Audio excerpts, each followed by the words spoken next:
할렐루야. 오늘 이 밤에 나오신 여러분들을 주님의 이름으로 축복합니다.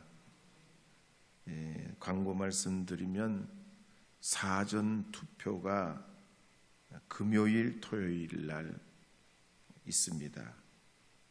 금요일이 5일이고 6일이 아마 토요일일 거예요. 아침 6시부터 저녁 6시까지 전국 투표소 어디든지 다 할 수 있습니다. 계룡은 늘 여러분 투표하시던 대로 두마면 사무소, 그리고 엄사 주민자치센터, 그리고 신도안의 계룡 스포츠센터에서 하실 수 있습니다. 가까운데 일정이 4월 10일이 어려우신 분들은 이번 주 금요일, 토요일 양일간 투표할 수 있으니 참고하시기 바랍니다. 지난 시간엔 사가랴와 엘리사벳이 세례 요한을 낳게 되면서 큰 기쁨을 얻게 됐다 그랬습니다. 나이가 많은 사가랴가 또 엘리사벳이 아들을 낳은 것만으로도 기적 중에 기적이지만 하나님의 긍휼이 이들에게 함께 하셔서 이들이 평생 소원 이룰 수 없는 그런 기적이 가문에 나타나게 됐습니다. 그래서 이 세례 요한의 탄생 이야기는 한 사람의 아기가 태어났다, 이런 이야기를 넘어가지고 하나님이 사가랴의 가문에 긍휼을 베풀어 주신 것 같이 우리에게도 하나님의 은혜와 긍휼을 더해 주시는 영적 사건이고 우리에게 교훈과 감동을 주는 그런 말씀입니다. 그렇다면 이 세례 요한의 탄생 이야기를 볼 때 과연 우리에게 어떤 교훈을 주시는 걸까 하는 겁니다. 먼저 하나님께서 행하시는 일은 영원한 기쁨과 희망이 있다는 것입니다.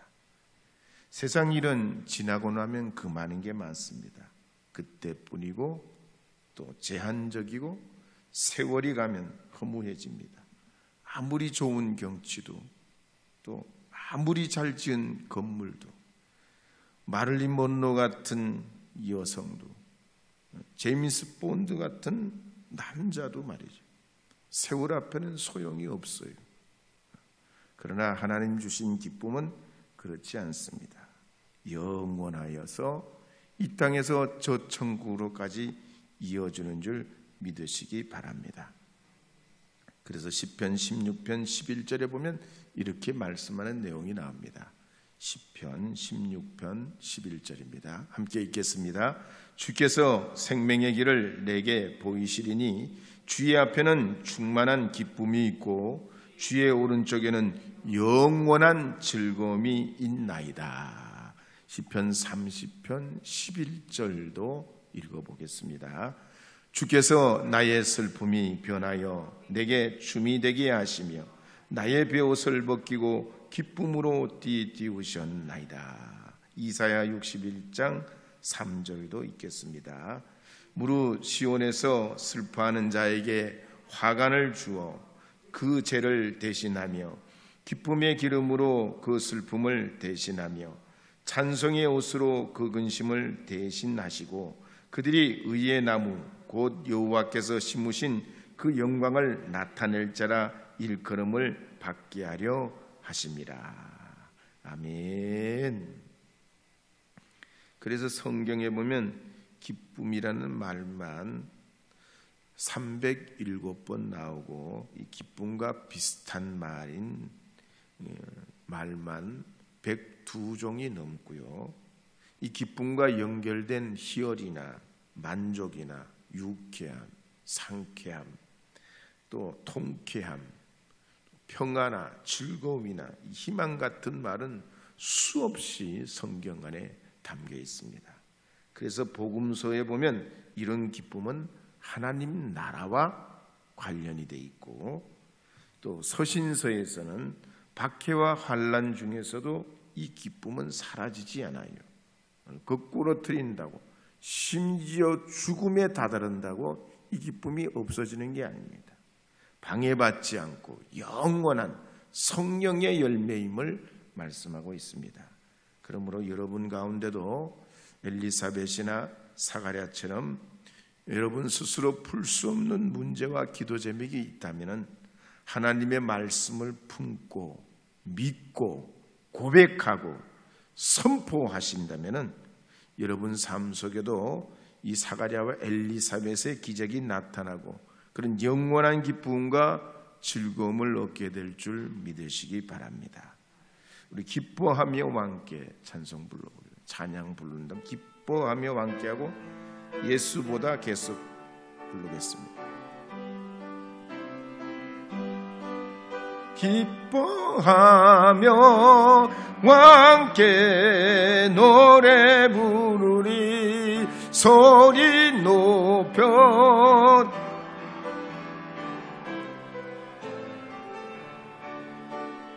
앞에 나와 찬양 드리며 우리 주님과 함께 기뻐하리라.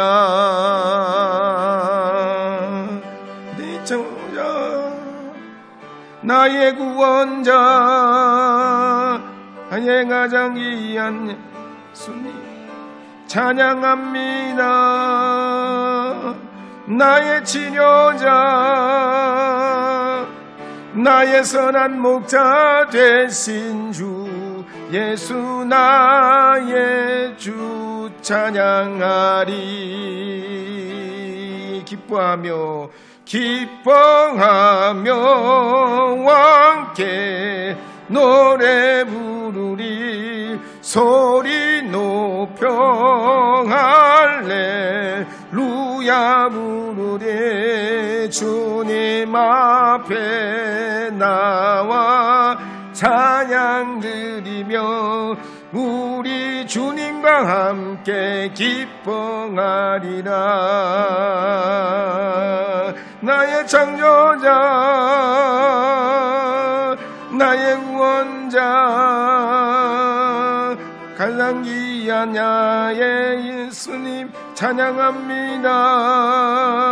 나의 치료자 나의 선한 목자 되신 주 예수 나의 주 찬양하리. 예수보다 더 좋은 친구 없네. 예수 더 좋은 친구 없네. 예수보다 더 좋은 친구 없네. 예수보다 더 귀한 친구 없네. 괴로울 때 다가와서 마음에 평화 주는 신실하신 나의 참 친구. 외로울 때 찾아와서 친구가 되어주는 사랑 많은 나의 참 친구. 주 예수 사랑하리라. 나의 생명 다할 때까지 주 예수 사랑하리라. 나의 생명 다할 때까지. 할렐루야.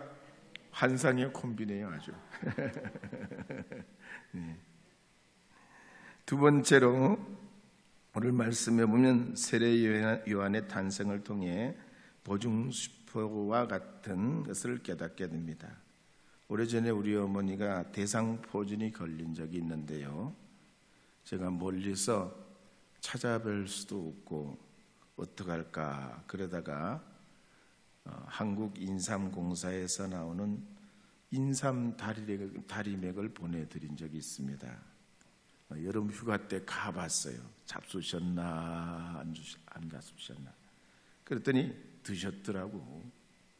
근데 그 포장지에 보니까 담배 인상공사 정광장이라는 표시가 아주 확 찍혀 있어요. 그러니까 한번 여쭤봤어요. 효과가 나더냐 안 나더냐, 어때요? 여쭤봤더니 좋대. 왜 좋냐 그랬더니 아들이 사줘서 좋대. 여러분, 우리가 하나님 이 세례 요한의 사건을 보면 하나님이 우리에게 이 세례 요한의 사건을 단순히 이야기만 그치지 않고 우리에게 이렇듯 보증수표와 같이 보여주신 사건입니다. 하나님은 짝퉁을 생산하는 분이 아니라는 거예요. 한때 한순간 그때뿐인 그런 일을 행하시는 분이 아니라는 것입니다. 정말로 사라지지 않는 영원한 기쁨, 찬양이 저절로 나오는 기쁨, 엑기스 같은 기쁨을 우리에게 허락하여 주신다는 거예요. 그래서 성경을 다른 말로 캐논이라고 하는데 잣대라고 하잖아요. 잣대, 캐논. 자가 있으면 말이죠. 1, 2, 3, 4 얼마나 긴지 짧은지 얼마나 더 차이가 있는지 자가 있으면 거기엔 뭐 틀림없이 이제 구별해낼 수가 있습니다. 하나님의 말씀이 그렇습니다. 여러분이 세상에 주님의 말씀을 어디에 가져다 가든지 이 잣대 같은 주님의 말씀으로 대보고 재보고 생각해보면 헷갈릴 일이 없어요. 너무나 분명하고 틀림없는 진리이기 때문에 여러분을 얕은 물에서 넓은 바다로 이끌어주고 더 크고 더 광활한 곳으로 더 높고 더 위대한 곳으로 여러분의 삶을 이루어갈 수 있도록 이끌어 주십니다.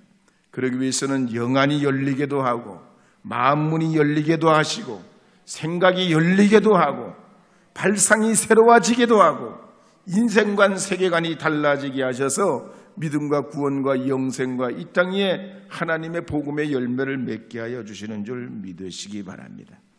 그래서 우리가 믿음은 참 내가 복받은 거예요. 너가 복받은 것도 너가 복받은 거지만 내가 하나님 앞에 복을 받은 줄 믿으시고 이 귀중한 보증수표되는 주님의 말씀을 붙잡고 평생 승리하는 여러분 되시기를 부탁드립니다. 계속해서 이제 누가복음 1장 59절 말씀 읽어보도록 하겠습니다. 59절 읽겠습니다. 누가복음 1장 59절입니다. 8일이 되매 아이를 할례하러 와서 그 아버지의 이름을 따라 사가랴라 하고자 하더니 세례 요한은 태어난 지 8일 만에 할례를 받았다는 겁니다. 성경에 저촉됨이 없이 전통 그대로 이 아이가 결례를 행하고 한 사회의 일원이 되는 이게 준비 과정에 들어갔다는 얘기입니다. 역사적으로 봐도 할례는 아브라함 때부터 하나님의 백성이라면 받아야 되는 언약의 표시였습니다. 그래서 아브라함의 자손은 물론이고 노예나 그 자녀들이나 유월절을 지키려고 예배당에 나오는 외국인이나 또 귀화한 외국인까지도 할례를 다 받아야 됐습니다. 그리고 여호수아서에 본 여호수아가 이스라엘 백성들과 약속의 땅에 들어가는 요단강을 건너서 들어갈 때 어떻게 할례를 다 남자들이 받습니다. 그래서 이 세례 요한 시대도 아직 구약의 그 관습이 그대로 있었기 때문에 난지 8일이 됐을 때 이 세례 요한이 할례를 받게 됐습니다. 더불어 이 할례가 단순히 할례만 하나님과의 언약만 아니라 우리로 말하면 백일잔치와 같은 그런 기분으로 이 할례 의식 때 가족 친족들이 모여서 축하를 했기 때문에 가까이 있는 모든 친족들이 모여서 이제 축하하고 박수를 하고 그들의 관습대로 사람 그러니까 그 태어난 아이의 이름을 지어서 이제 더욱 축하를 하려고 했는데 그 이름을 아버지 이름을 따가지고 사가랴라라고 하려고 했는데 60절에 보면 엘리사벳이 안 된다는 거예요. 60절 말씀 한번 읽어보도록 하겠습니다. 60절입니다.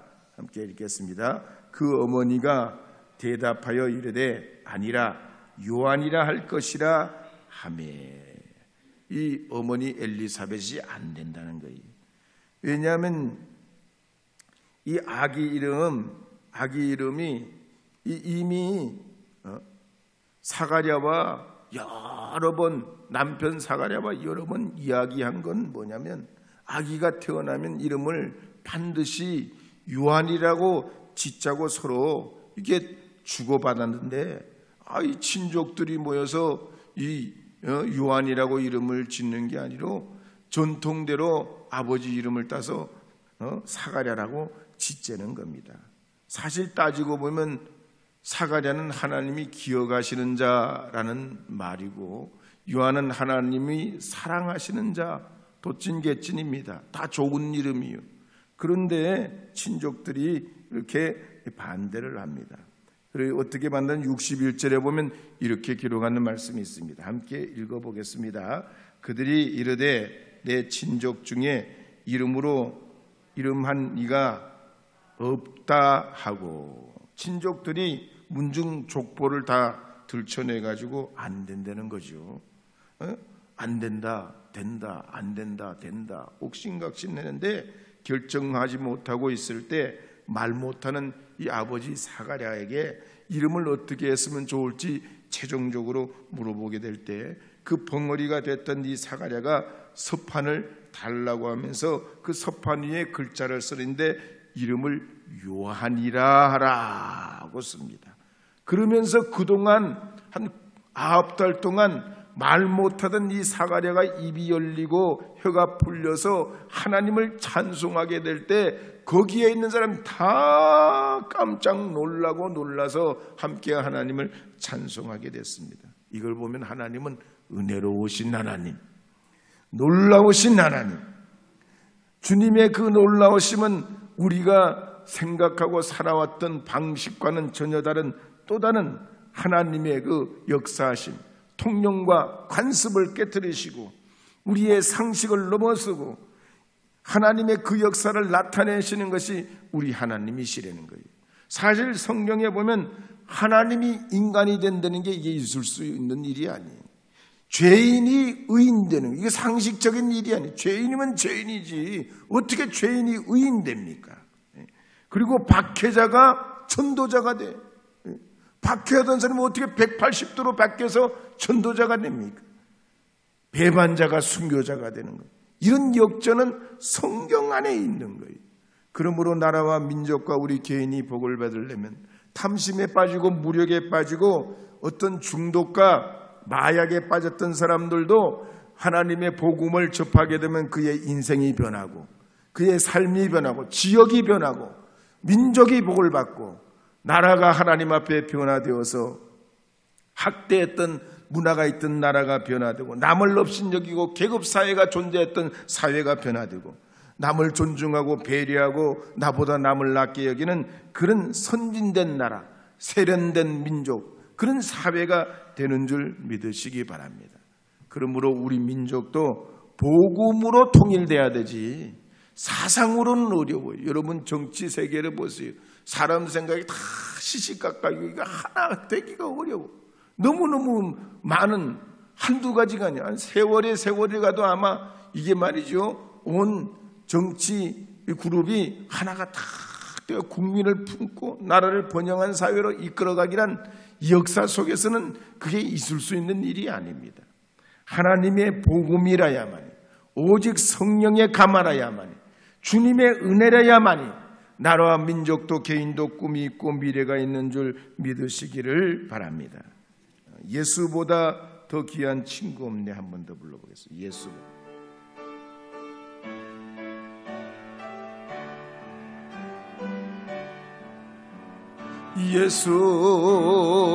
예수보다 더 좋은 친구 없네. 예수보다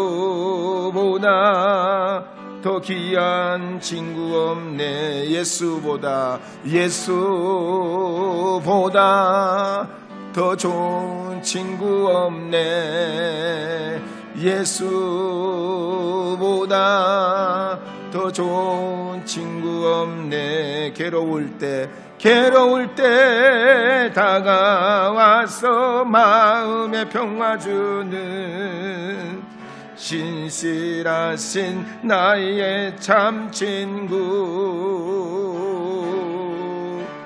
외로울 때 찾아와서 친구가 되어주는 사랑 많은 나의 참 친구. 주 예수 사랑하리라. 나의 생명 다할 때까지 주 예수 사랑하리라. 나의 생명 다할 때까지. 누가복음 1장 64절, 65절, 66절 이제 읽어보도록 하겠습니다. 이에 그 입이 곧 열리고 혀가 풀리며 말을 하여 하나님을 찬송하니 그 근처에 사는 자가 다 두려워하고 이 모든 말이 온 유대 산골에 두루 퍼지매 듣는 사람이 다 이 말을 마음에 두며 이르되 이 아이가 장차 어찌 될까 하니 이는 주의 손이 그와 함께 하심이로라. 사가랴가 이름을 요한이라고 쓰는 순간에 약 1년 아니 9개월 동안 굳어있던 혀가 풀리고 하나님을 찬송하게 되면서 거기에 모였던 사람들이 이 사건을 막 사람들에게 퍼치고 온 유대에 소문이 소문으로 이어져 나가게 됩니다. 사람은 그렇잖아요. 이건 되는데 저게 안 되는 게 있어요. 이건 믿을 수 있지만 저거는 믿을 수 없다는 나름의 선이 있습니다. 근데 이 사가랴와 엘리사벳을 통해서 이 세례 요한이 태어나면서 말이죠, 이런 경계가 허물어지고 깨지는 거예요. 안 되는 게 되는 거예요. 될 수 없는 게 돼버리는 거예요. 이루어질 수 없는 게 이루어지는 거예요. 이건 사가랴의 이야기에만 나오는 게 아브라함의 이야기도 이런 이야기가 나오고 모세의 이야기도 이런 이야기가 나오고 그의 여호수아의 이야기도 이런 이야기가 나오고 예수님과 신약의 많은 사도들의 이야기 속에서도 안 되는 게 되는 거예요. 이게 하나님의 역사예요. 하나님이 이루어 가시는 방법 중에 하나예요. 그래서 로마서 4장 18절 말씀에 보면 이렇게 말씀하는 내용이 나옵니다. 로마서 4장 18절입니다. 함께 읽겠습니다. 아브라함이 바랄 수 없는 중에 바라고 믿었으니 이는 내 후손이 이 같으리라 하신 말씀대로 많은 민족의 조상이 되게 하려 하심이라. 아멘. 경기도 광명시의 어떤 장로님이 오래전에 목욕탕을 개업했습니다. 내 담임 목사님을 초대해가지고 개업 예배에 이제 예배를 드리게 됐는데 목사님이 여러 가지 이제 말씀하셨는데 그 중에 하나가 뭐냐면 주일 성수를 잘 하셔야 복을 받습니다. 그렇게 아마 설교를 하셨던 것 같아요. 다른 사람도 아니고 장로님이니까 이제 사업을 새로 시작하게 되니까 그런 말씀을 드렸던 것 같아요. 근데 이 목욕탕이라는 이 업종 자체가 언제 손님이 많아요? 안 해봐서 몰라요? 대략 그래요. 주말, 특히 주일날 손님이 일주일에 30%를 차지한다는 거예요. 수입의 30%가 주일날 다 나오는 거예요. 근데 목사님이 그렇게 설교했지, 장로지. 그러니까 이걸 오기가 무지 힘들어. 차라리 주일날 문 닫자 그래서 문을 닫았대요. 진짜 문을 닫았더니 예상했던 대로 수입이 늘까요? 안 늘까요? 안 늘디야. 망하기 직전까지 갔어. 나중에는 수도세, 전기세도 내기 힘들어. 아니 목욕탕이 수도세 내기 힘들면 그 집 망하는 집이지 뭔 집이요. 수도세 내기도 힘들어요. 그래서 하나님 앞에 기도하면 하나님 어떻게 합니까? 하나님 말씀에는 주일 성수하라고 그러고 제가 하는 일은 목욕탕인데 이 목욕탕 문 닫으면 못 삽니다. 아니 전기세도 못 내요. 어떡합니까? 그런데 기도 중에 더 파봐라. 더 파봐. 더 파봐. 뭘 파? 땅을 더 파라는 거지. 더 파라. 이런 마음이 와닿더래요. 그래서 땅을 지금 사용하고 있는 수도 말고 거기서 150m가량 밑에 이제 관정식으로 파가지고 지하수를 150m 밑으로 뚫어서 봤는데 물이 터쳐 올라왔습니다. 근데 물이 터쳐 올라오는데 이 물이 맑은 물, 아주 좋은 물이 아니라 구정물이요. 냄새 나는 물이요. 구질구질한 물이요. 무지 실망했어요. 그리고 물을 끓여놓고 보니까 근데 이상해. 그렇게 구질구질한 물이 끓으니까 맑아져. 이상해. 더 알고 보니까 이게 유황이요. 유황 뭔지 모르죠? 저도 몰라요. 안 해봤어. 하여튼 근데 유황이요. 유황 온천이요. 장로님 사업이 그래가지고 대박 나버렸어요. 할렐루야. 할렐루야. 삼성전자는 지난 20년 동안 광고비로 4조 원을 썼다고 그래요. LG전자는 2022년 한 해 동안 광고비를 1,400억 정도 썼습니다. SK텔레콤은 작년 한 해 동안 광고비로 73억을 썼습니다. 그런데 하나님 역사는 광고가 필요 없어요. 오늘 이 엘리사벳의 아들인 이 세례 요한의 탄생과 관련돼서 이 광고가 필요 없어요. 하나님의 역사는 자꾸 입에서 입으로, 소문에서 소문으로 부흥은 이렇게 되는 거예요. 심령은 내 삶에서 부흥의 은혜가 넘쳐가지고 이 심령이 넘친 은혜가 옆에 사람, 가족, 이웃, 이 지역, 나라, 민족 위에 퍼지게 되는 줄 믿으시기 바랍니다. 그래서 믿음의 경계는 없어요. 38선도 있고 여러 가지 국경선도 있고 하늘에도 경계가 있고 땅에도 경계가 있고 바다에도 경계가 있지만 이 복음에는 경계가 없어요. 할렐루야. 믿으시기 바랍니다. 하나님의 역사가 그렇게 넘어서 저 북녘 땅에 있는 분들뿐만 아니라 마음이 차갑고 위안이 없고 쓸쓸하고 우울하고 세상의 미래와 소망과 또 삶에서 여러 가지 흔들리고 어려운 이들이 복음을 통해서 하나님께서 주님의 거룩한 진리로 사는 하나님의 축복을 누려가는 주의 역사가 나타나게 되기를 믿습니다. 그렇게 될 줄 믿습니다. 그래서 요한복음 8장 32절에 보면 이렇게 기록하는 말씀이 나옵니다. 함께 읽어보겠습니다. 진리를 알지니 진리가 너희를 자유롭게 하리라. 할렐루야. 좋은 말씀이니까 한 번 더 읽어요. 시작. 진리를 알지니 진리가 너희를 자유롭게 하리라. 할렐루야.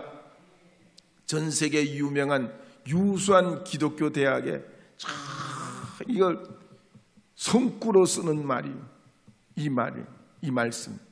진리를 알지니 진리가 너희를 자유롭게 하리. 전 세계 유명한 대학들은 다 이 말씀으로부터 영감을 얻어서 학교의 교훈으로 삼고 그래요. 여러분, 하나님의 진리는 그렇습니다. 알면 알수록 나의 그릇이 더 커지고 넓어지고 더 놀랍고 깊어지고 더 위대한 하나님의 역사 가운데 영안이 눌리고 심령의 문이 열리고 생각이 열리고 발상이 열려서 우리 인생 경영에 성공하게 될 줄 믿으시기 바랍니다.